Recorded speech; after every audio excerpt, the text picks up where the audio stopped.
अरे उनके ऊपर एक मूवी मैंने देखा, गोली चलती है वो साइकिल से रोक रहे हैं, फोट डालो टीवी भी, फोट डालो डंडा इसको मारो, एक अद्धा उठा के मारना है बस। तो सर में मारा चाकू उसने, पीठ में मारा। झोपड़पट्टी में तुम घुस गए डाका डालने के लिए। आज हम पाकिस्तान पे हमला कर दें, कल हम भिखमंगे हो जाएं। आज अगर तुमको ये बात समझ में आ गई ना तो तुम समझ लो कयामत करोगे अपने जीवन में। एक वीडियो दिखाओ जब शेर ने गैंडे पे हमला किया हो।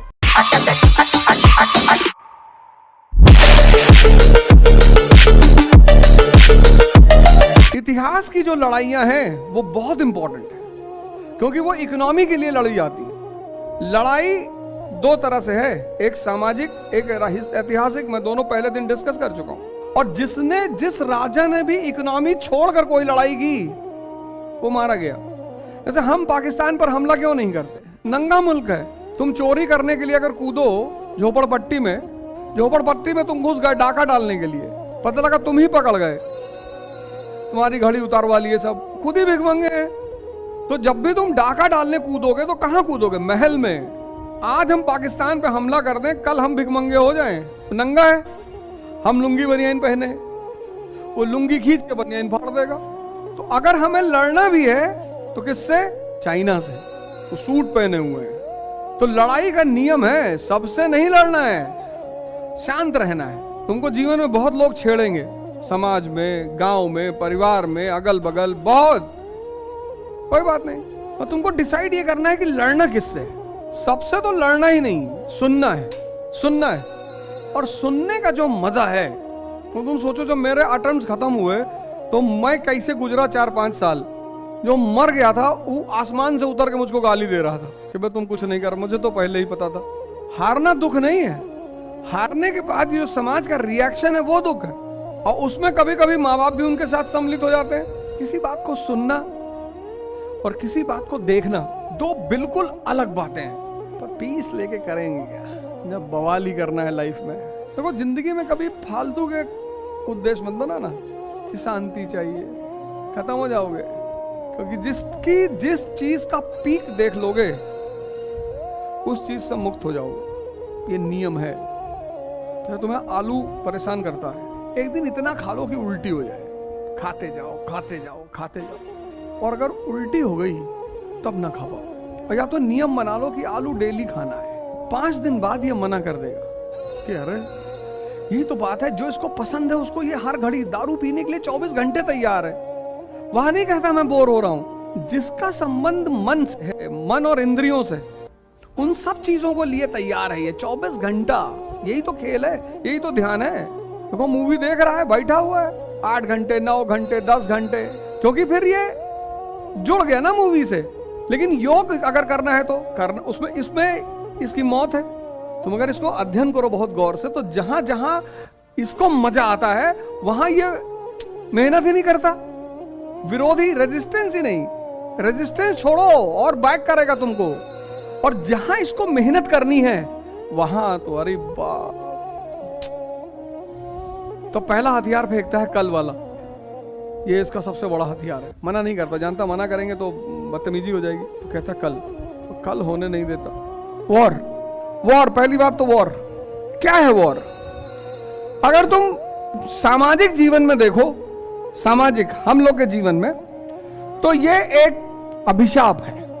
लेकिन जब तुम इसको हिस्ट्री में देखते हो तो ये अनिवार्यता है।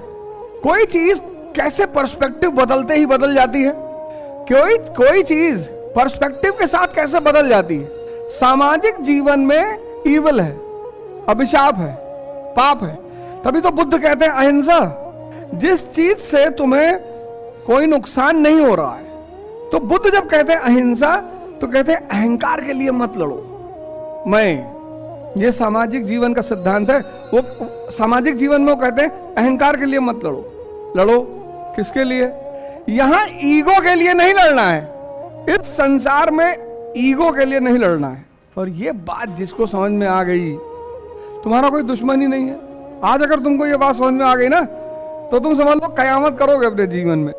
ईगो के लिए नहीं लड़ना है।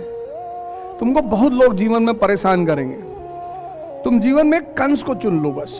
तो जितने अगल बगल उतना पूतना ही अपने आप शांत हो जाएंगे कि भैया हम तो, तुम सबसे लड़ रहे हो, तुम सबसे लड़ रहे हो।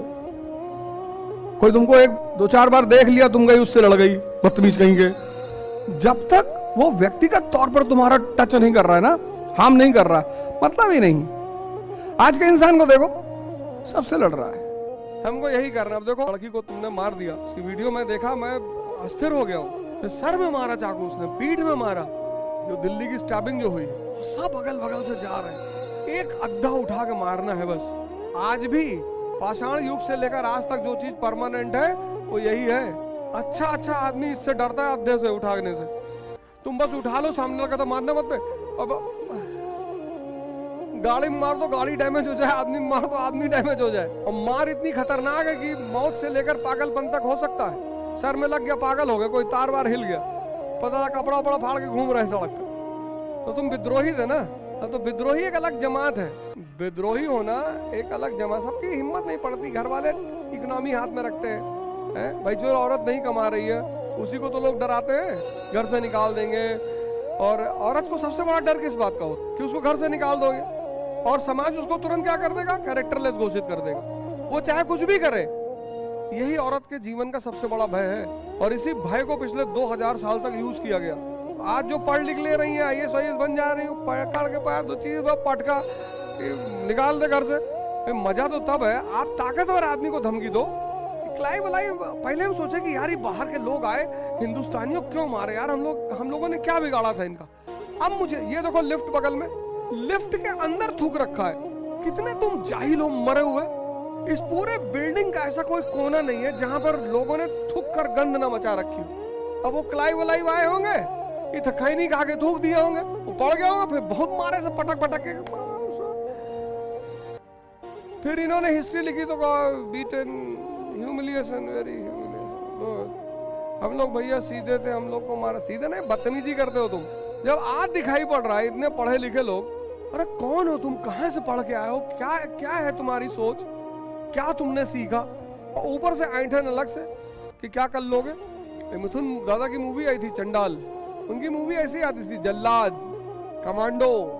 अरे उनके ऊपर एक मूवी मैंने देखा, गोली चलती है वो साइकिल से रोक रहे हैं, साइकिल ऐसे से लगा रहा है। मैंने कहा भैया फोट डालो, टीवी भी फोट डालो, डंडा इसको मारो। मतलब फिक्शन भी ऐसा होना चाहिए कि लगे फिक्शन है। तुम साइकिल से गोली रोक लोगे? हाँ, जिसमें वो तो उन लोग के पिताजी है, वो तो और आगे के लोग हैं। हाँ, वो जाके उसको लग भी जाती है। हाँ, उसमें मैंने बना था कि कहाँ से आते हैं लोग, कौन है ये लोग। नहीं, तुम देखो, एक बात बड़ी अच्छी तुम ये जान लो कि तुम किसी को ब्लेम जीवन में मत करो। मुझे देखे किसी को ब्लेम करते हो नहीं। मैंने कुछ जीवन में चीजें सीख ली। पहला, अपने ऊपर काम करना है। शाम को बैठ कर देखना है कि आज मैंने अपने लिए क्या क्या किया।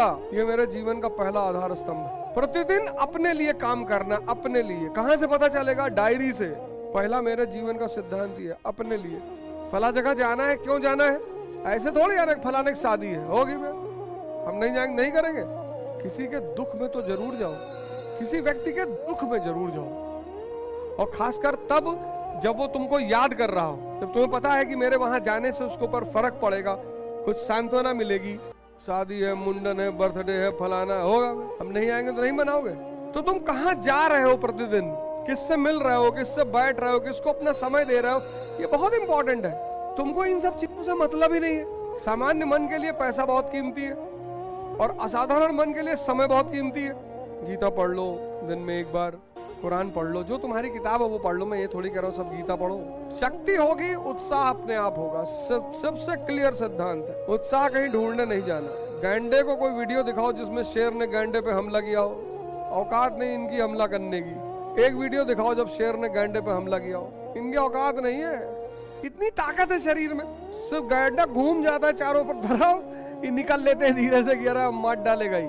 उत्साह का स्रोत सिर्फ एक है, शक्ति। बाकी ना मोटिवेशन है, ना किसी को सुनना है। और जितनी शक्ति बढ़ती चली जाएगी अंदर तुम्हारे मन में, शरीर में, उतना तुम्हारा उत्साह बढ़ता चला जाएगा।